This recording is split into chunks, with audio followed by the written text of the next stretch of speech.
Assalamu alaikum. How are you, my dear students? First year secondary, Unit 8, Robots, and the vocabulary in this unit.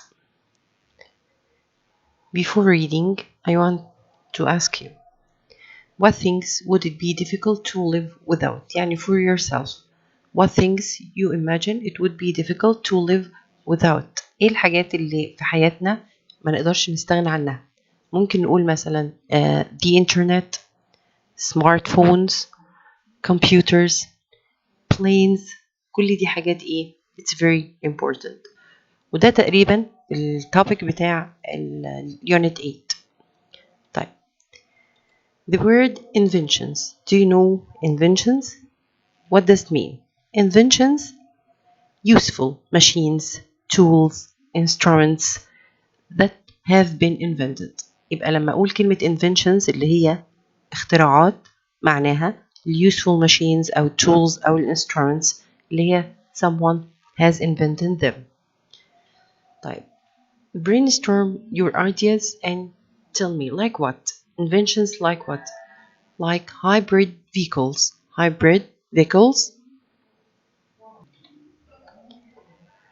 Do you know what does it mean?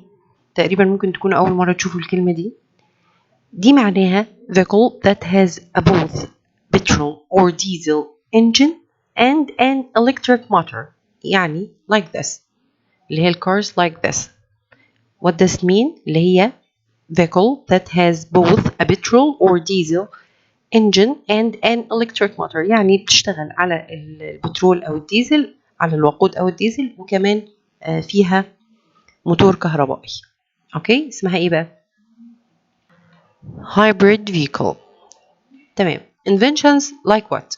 give me examples. yes, GPS.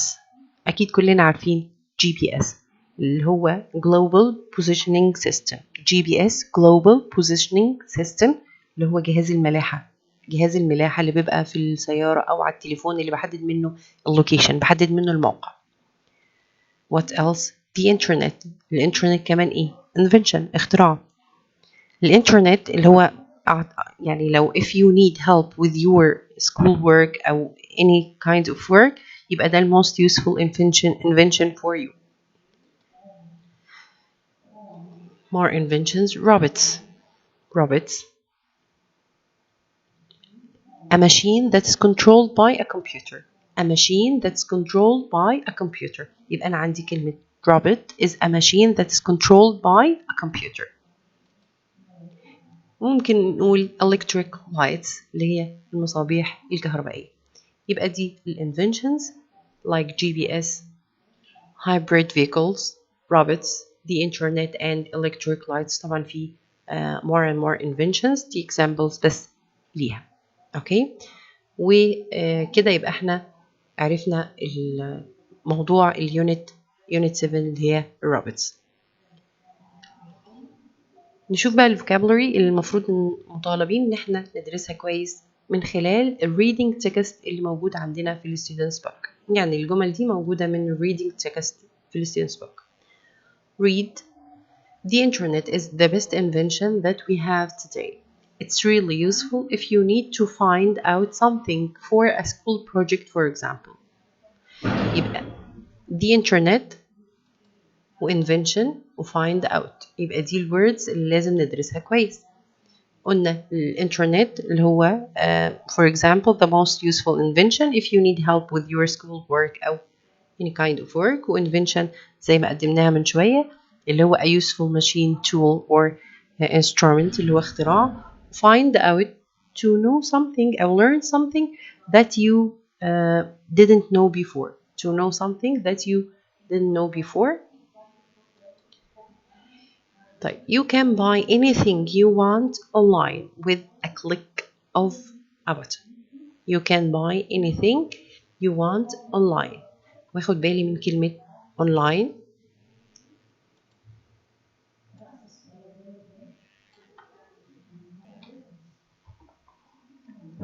online adjective and adverb ونفس الشكل يعني مش منفصل عن بعض، فأنا بستخدمها كadjective.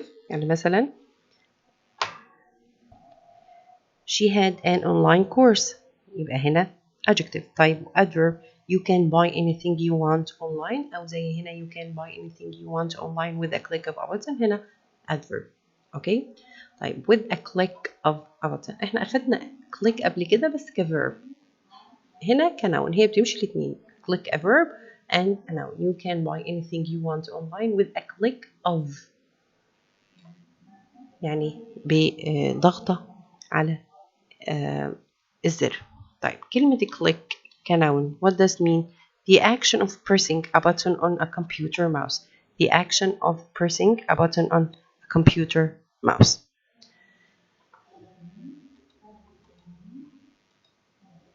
يبقى here the word click as a noun. GPS helps you to navigate your journey from one place to another. You can use it when you visit a town that you aren't familiar with. GPS قلنا اللي هو Global Positioning System اللي هو help you to find a place. Navigate is a verb. What does it mean? It means find which way you need. Find which way you need to go when you are traveling from one place to another اللي هو يوجه أو يقود. فالجي بي اس بيساعد إن هو يقود رحلتك from one place to another. You can use it when you visit a town that you aren't familiar with. كلمة familiar is an adjective. يعني well known to you and easy to recognize. مألوف. Well known to you and easy to recognize. يبقى دي words that we will learn. GPS, navigate, and familiar. In the past, people needed maps to get around, but GPS is more useful. هنا من معنى الجملة كلمة get around. In the past, people needed maps to get around. طبعا أنا بستخدم المابس اللي هي الخرائط في إيه؟ إن أنا أتجول أو أتنقل من مكان لمكان، وده معنى get around اللي هو travel from place to place.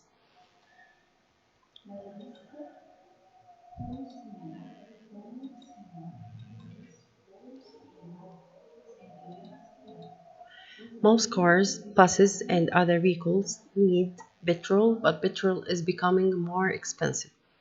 What would we do if we didn't have petrol? يعني most cars buses and other vehicles need petrol, but petrol is becoming more expensive.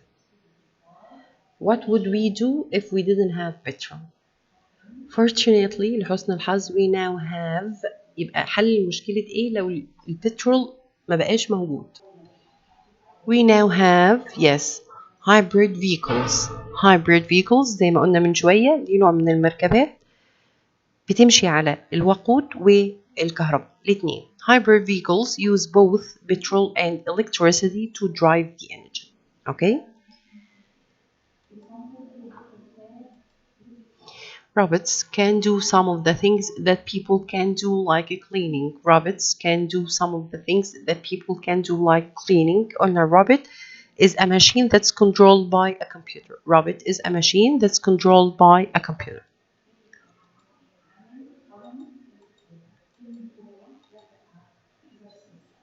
دي الفوكاب الموجودة في lesson 3 and 4.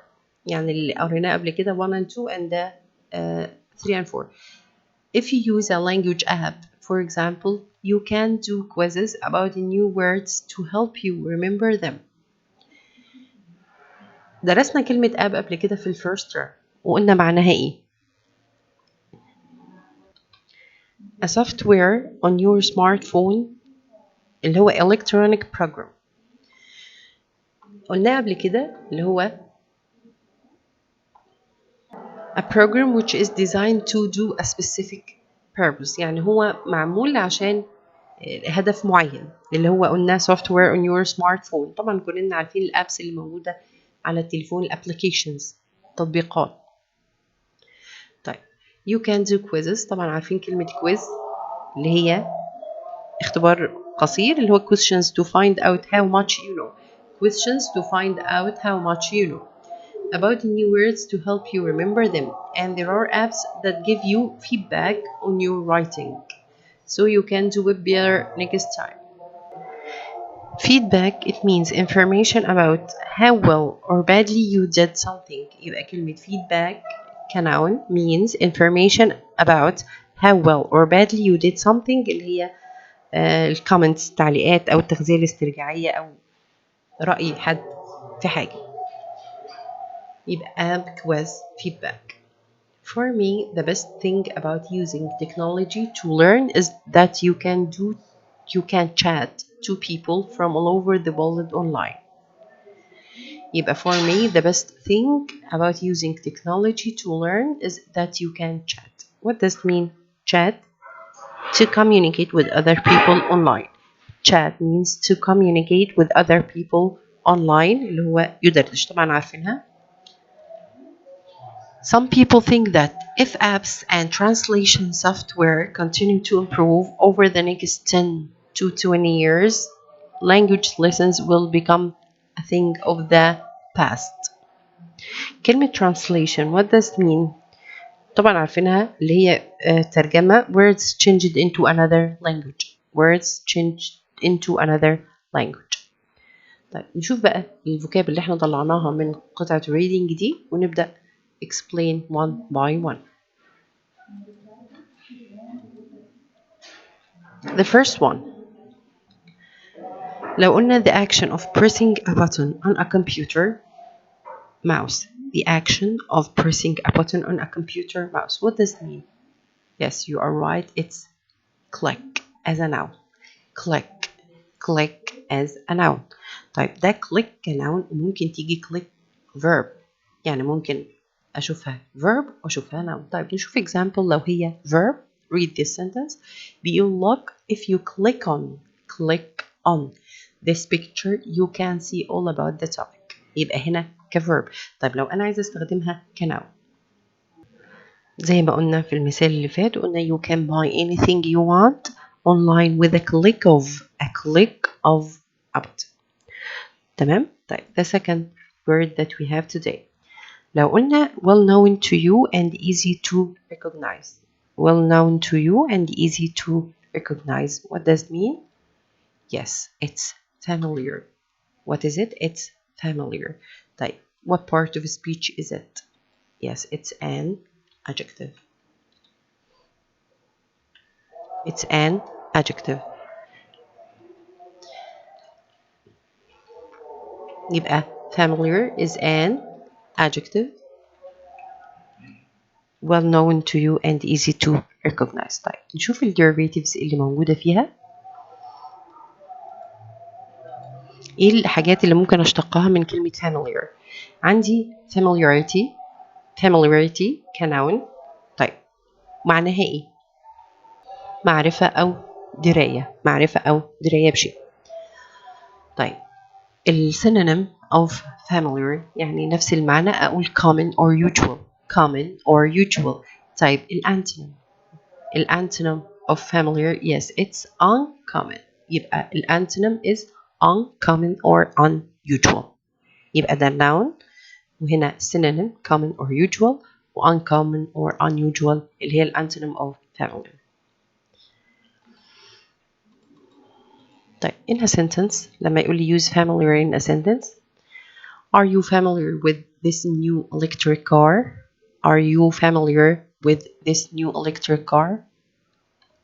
يبقى دلوقتي خدنا familiar كadjective, familiarity noun و synonym of familiar and antonym of familiar. طيب the third word لما أقول learn something that you didn't know before. What does it mean? Learn something that you didn't know before. Yes, it's find out. Find out is a phrasal verb. وقلنا قبل كده يعني ايه phrasal verb؟ يعني verb plus preposition. بيديلك معنى تاني غير الverb الأصلي. طيب find out what does it mean؟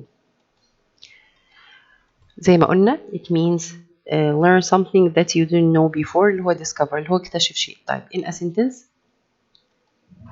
she was shocked when she found out that her son was a liar. She was shocked when she found out that her son was a liar. طيب لما أقول travel from place to place what does it mean? Yes, it means get around. طبعا get around كمان a phrasal verb. Get around is a phrasal verb. معناها to travel from place to place أو go، مش شرط يكون فيها traveling. اوكي طيب in a sentence. My father sold our car so we had to go to public transport to get around. اوكي يبقى my father sold our car so we had to use public transport to get around. get around اللي هو بيتجول أو ينتقل من مكان إلى آخر. نشوف باقي الفوكاب. لما أقول the most useful invention if you don't know how to find a place. إيه الانفنشن اللي بيساعدنا إن أنا ألاقي مكان، اللي هو global positioning system اللي هو الابريفيشن GPS. GPS. طيب في derivatives من مشتقات يعني من كلمة GPS. عندي كلمة global اللي هو كوني، وفي globe اللي هو العالم أو الكون اللي هو النون. تمام. وعندي globalization عولمة.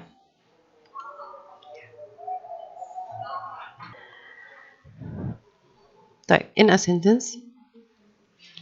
My father always uses GPS to show the exact position of a person. My father always uses GPS to show the exact position of a person. Then لما أقول a useful machine, tool, instrument that has been invented معناها yes invention. طيب عندي invent الverb invent طبعا invention noun. اوكي يبقى أنا عندي invention is a noun. طيب invent is a verb. invent is a verb. تمام. inventor noun و inventive adjective. invent يخترع، inventor مخترع، و inventor ابتكاري. طيب نرجع لكلمة invention in a sentence. The article says that the advantages of invention are more important than disadvantages. We will read the sentence again. لما أقول the article says that the advantages of inventions are more important than the disadvantages. ولما نقول كلمة advantage what does it mean؟ لو أنا هقول معناها أو السينونيم ليها، لما أقول advantages اللي هي المزايا ممكن أقول عليها كلمة إيه تاني؟ pros. ولازم تكون طبعا plural أو force. يبقى أنا عندي pros or force نفس المعنى برضو plural. طيب disadvantages بقى اللي هي العيوب معناها إيه؟ نفس السينونيم ليها لما أقول cons أو against.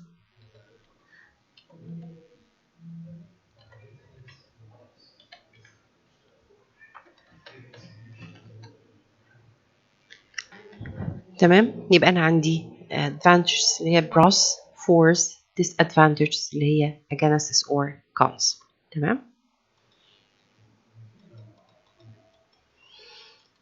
complete.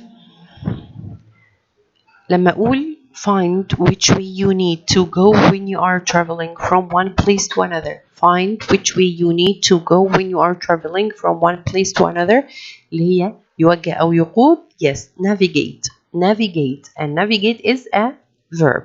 navigate is a verb. طيب النون منها إيه بقى؟ النون من navigate عندي navigation اللي هي الملاحة. navigation اللي هي الملاحة. navigator اللي هو الربان يعني القائد. يبقى navigation الملاحة، navigator الربان أو القائد. طيب نستخدم navigate use navigate in a sentence. A lot of birds fly at night and navigate by the stars.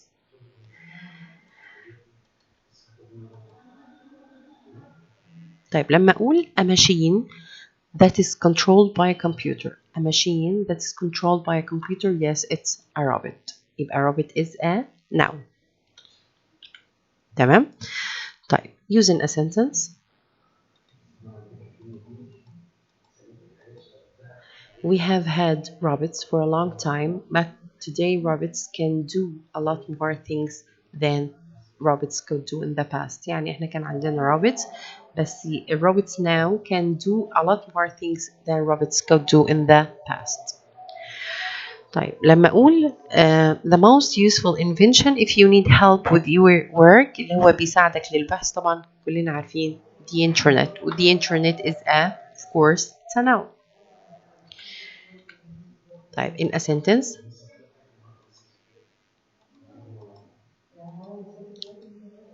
the internet might be the best invention we have but it has also caused a lot of problems.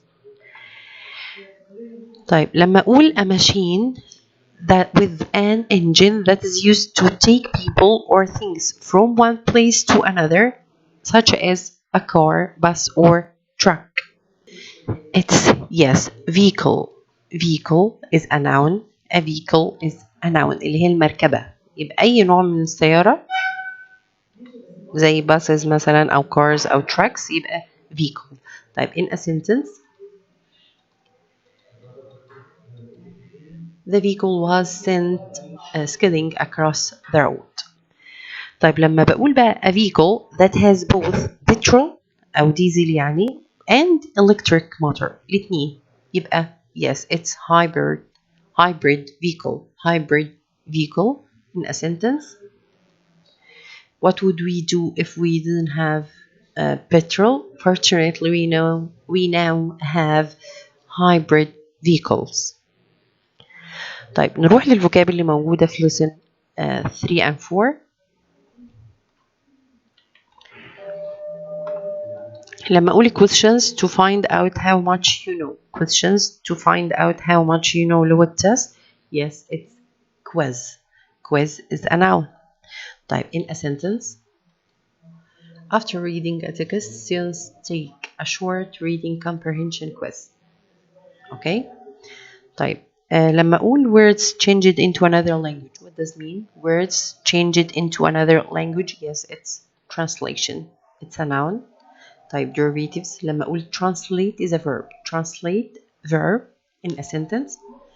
When language is a problem, it's possible to see a translation by just pressing a button.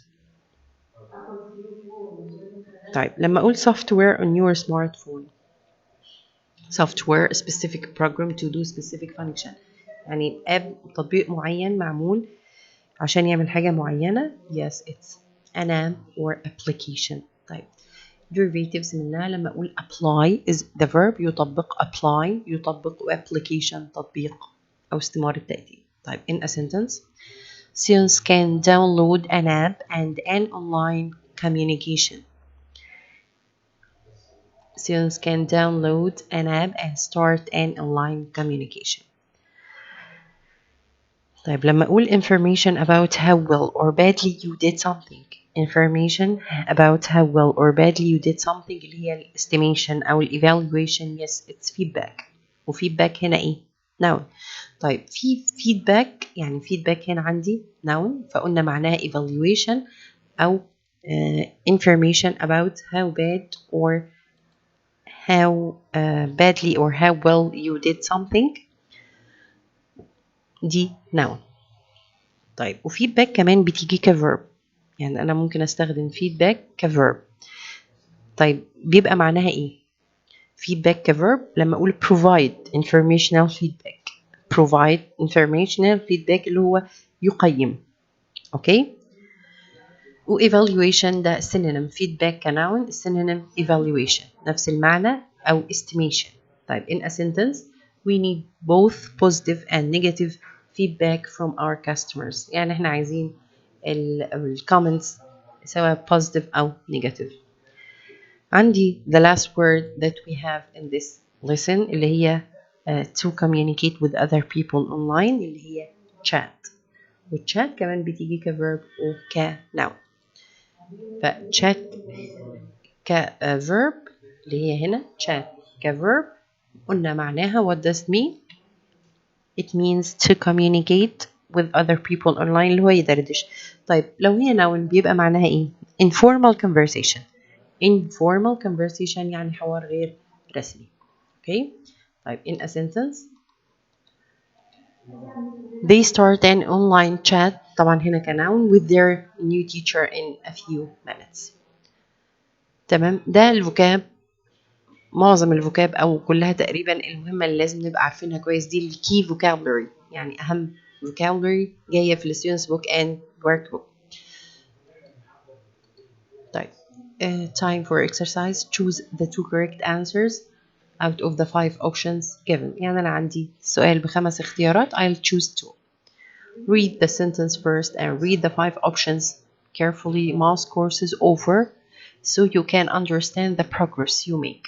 Translation, add, feedback, achievements, information about how well or badly you did something. يبقى mouse courses over A. Understand the progress you make، يبقى أنا أكيد بتقدم لي feedback، بتقدم لي information about how well or badly you did something، بتقدم لي evaluation أو estimation، نفس المعنى. Number 2. I can easily finish my work tonight.